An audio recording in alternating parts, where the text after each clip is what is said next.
So hello guys, welcome back to our channel Noida realty. So guys, we are back with a new property content. जैसा कि हमने आपको commit किया था, we'll be covering properties in Yamuna expressway. So this time we'll be taking you to a different residential society located in Yamuna expressway. Currently अगर Yamuna expressway की बात करें तो it is the hottest investment destination in NCR real estate market. There are multiple reason to this boom. So guys, let's take you to this wonderful residential society. इसका नाम है oasis grandstand. Oasis grandstand की अगर हम बात करें, airport से जब आप परी चौक की तरफ आएंगे तो this is the first high rise residential development allotment. जैसे कि गवर्नमेंट अनाउंसमेंट्स हो गई, प्लान रेसिडेंशियल और इंडस्ट्रियल डेवलपमेंट हो गया। Behind this entire growth is the airport. Airport के साथ अगर कनेक्टिविटी की बात करें तो Yamuna expressway is there, eastern peripheral आ जाता है, 130 metre link road is there, connectivity में your metro would be there, airport taxi would be there. So there are multiple reason making this particular locality very popular. As we say, this is located bang on Yamuna expressway. आप देख सकते हैं, this is your Yamuna expressway. There is a service lane connecting you to the actual side. Location की बात करें तो Oasis Grandstand is located in sector 22D Yamuna expressway. Sector 22D की अगर हम बात करें तो it has its own advantage. Locality के डेवलपमेंट की अगर हम बात करें तो अराउंड 1.5 किलोमीटर्स के गैप पे आपको पतंजलि का प्रोसेसिंग यूनिट मिल जाती है, that is being developed in 450 acres. उसी के साथ अगर नियर बाय डेवलपमेंट की बात करें तो your Vivo would be there, Lava would be there. So there will be industrial development through.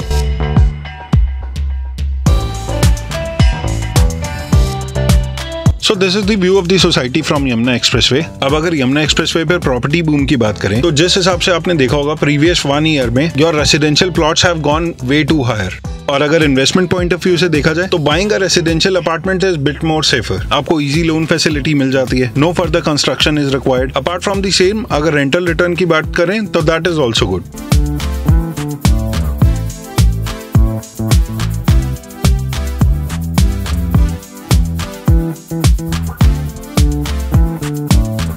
So current जो आप स्क्रीन पे देख रहे हैं, this is your green belt that has been developed by the builder.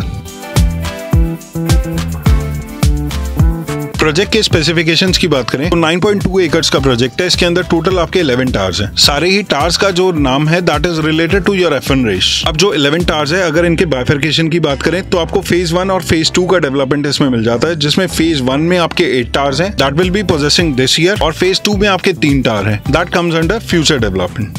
Total number of units की बात करें तो 2,1262। प्रोजेक्ट के एश्योरेंस की बात करें तो the project is being funded by SBI through Swami fund. Swami fund की अगर हम बात करें तो SBI कैप वेंचर्स ने जो फंड दिया है that you will be getting the position effectively this year only, because the project is well backed up financially.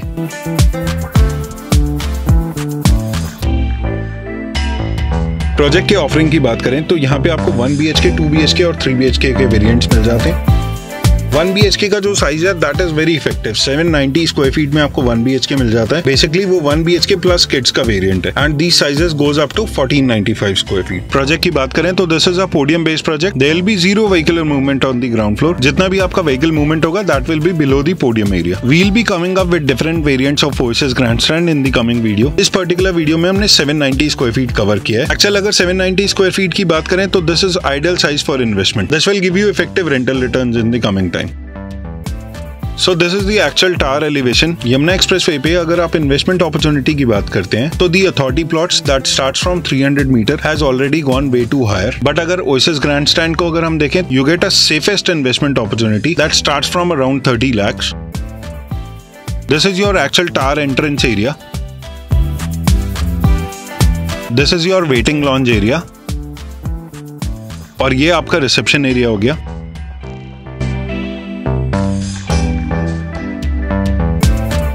Yamuna expressway growth को कंसिडर करें तो this will bring effective rental return in the coming time. And this particular area is your tower lobby area. This is your lift area. So now taking you to the 790 square feet apartment. So this is your 790 square feet apartment. Variant की बात करें तो this is 1 BHK plus kids room।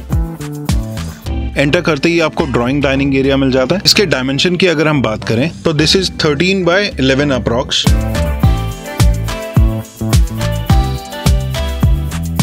Currently अगर investment opportunity की बात करें हम Oasis Grandstand में तो there is wide range of opportunity available. तो currently there is an opportunity to buy a unit of your own choice.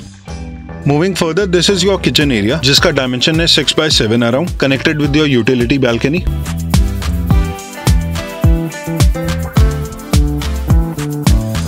So this is your common washroom area जिसका dimension 7.6/5 approx है।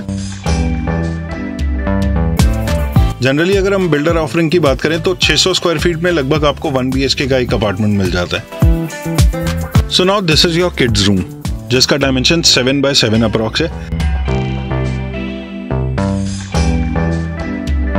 So now this is your master bedroom जिसका dimension 11/10 approx है। This does have a balcony connected.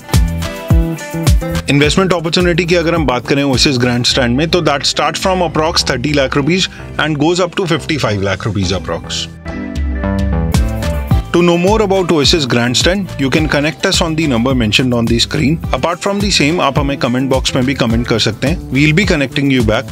In case आपको हमारा video content पसंद आया हो तो हमारे चैनल को सब्सक्राइब करें और वीडियो को शेयर और लाइक करें. So we'll be coming up with more such content. Till then, stay tuned. Thank you for watching.